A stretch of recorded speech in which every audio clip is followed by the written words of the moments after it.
ఓం నమ శివాయ శ్రీమాత్రే నమః. మిత్రులకి శ్రేభిలాషులకి అలాగే నేను ఇంతగా ఆదరిస్తున్న యూట్యూబ్ ప్రేక్షకులందరికీ కూడా పేరు పేరు ధన్యవాదాలు.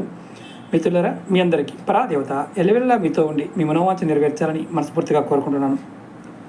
మనం ఈరోజు వీడియోలో చాలామంది డబ్బే కావాలి గురువుగారు, లక్ష్మీ అనుగ్రహం కలగాలి, మేము లక్ష్మీ అనుగ్రహం కలగడానికి ఏం చేయాలి, మేము పెద్ద పెద్ద పూజలు చేయలేము, వ్రతాలు చేయలేము, నోములు చేయలేము, కానీ మాకు ఫలితం రావాలి, ఏం చేస్తే ఫలితం వస్తుంది, ఎక్కడైనా శాస్త్రంలో దీని గురించి వివరణ ఉందా అని చాలామంది అడగడం జరిగింది. వారందరి కోసం ఎవరికైనా సరే మనకి డబ్బు కావాలి అంటే అమ్మవారిని, లక్ష్మీ అమ్మవారిని పూజించాల్సిన కొన్ని తిథులు ఉన్నాయి.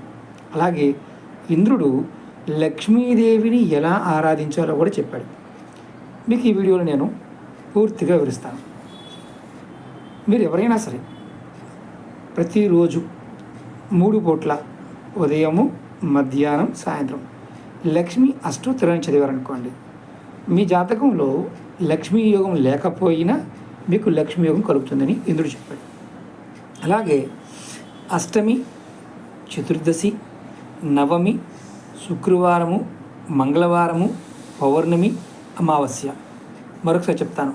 అష్టమి, చతుర్దశి, నవమి, శుక్రవారము, మంగళవారము, పౌర్ణమి, అమావాస్య.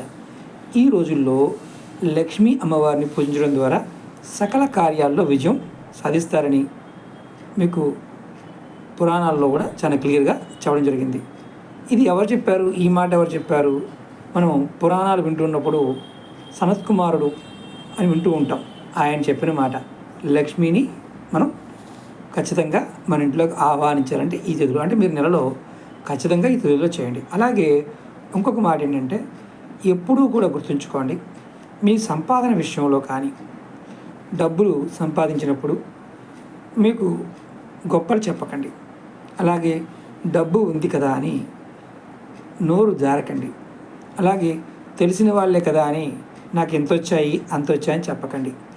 ఇలా ఎవరైతే గొప్పకు చెప్పుకుంటారో, అలాగే నాకు ఇంత బంగారం ఉంది, నాకు ఇంత ఆస్తి ఉంది, నేను ఇంత సంపాదించాను, ఇంత డబ్బు దాశాను అని చెప్పుకుంటారో వారికి అలక్ష్మి వెంటాడుతుంది. చాలామంది తెలియదు. మీరు కొంతమంది అడుగుతూ ఉంటారు, ఎంత సంపాదిస్తున్నావు? వాళ్ళతో జాగ్రత్తగా ఉండండి. అది ఎవరైనా సరే మిమ్మల్ని ఎంత సంపాదిస్తున్నారు అని అడిగారు అంటే మీరు వాళ్ళతో జాగ్రత్తగా ఉండండి. మీరు సమాధానం ఏం చెప్పాలి అనేది మీకు తెలుసు. ఏం చెప్పాలి? ఒకటే మాట, పర్వాలేదు, నడుస్తుంది అని. కానీ ఎంత వస్తుంది అంత వస్తుందని ఎవరికి చెప్పకండి. మరి ఇక్కడ ఒక అనుమానం వస్తుంది, మరి బంధువులకు చెప్పవచ్చా, చుట్టాలకు చెప్పవచ్చా? వాళ్ళకు కూడా చెప్పకూడదు. అలాగే రెండవది, మీ దగ్గర అప్పులు చేశామని, విపరీతంగా అప్పులు అయిపోయామని ఇవి కూడా చెప్పకుండా ఉండాలి. ఎందుకంటే అప్పులు చేశాము అంటే మీకు మళ్ళీ అప్పు పుట్టదు. కాబట్టి ఈ విషయంలో కూడా జాగ్రత్తగా ఉండాలి.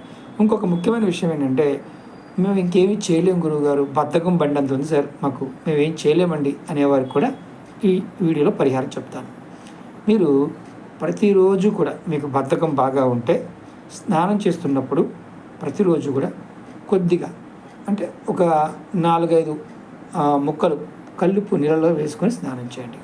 అలాగే రెండవది ఏంటంటే, మీరు చెప్పులు లేకుండా మీ దగ్గరలో ఎక్కడైనా దేవాలయం ఉంటే, అది ఏ దేవాలయం అని పర్వాలేదు, చెప్పులు లేకుండా దేవాలయ దర్శనానికి వెళ్ళండి. అక్కడ దేవాలయాన్ని శుభ్రం చేయండి.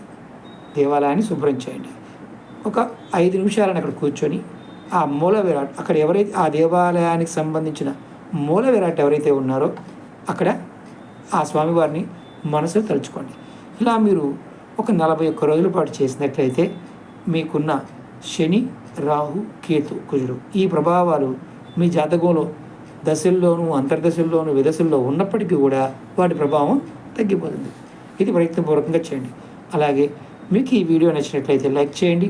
ఛానల్ని కొత్తగా చూసే మిత్రులు సబ్స్క్రైబ్ చేసుకొని పక్కనే ఉన్న గంట సింబల్ని యాక్టివేట్ చేసుకొని 10 మంది మిత్రులకి ఈ వీడియోని షేర్ చేయండి. ఓం నమః శివాయ శ్రీమాత్రే నమః.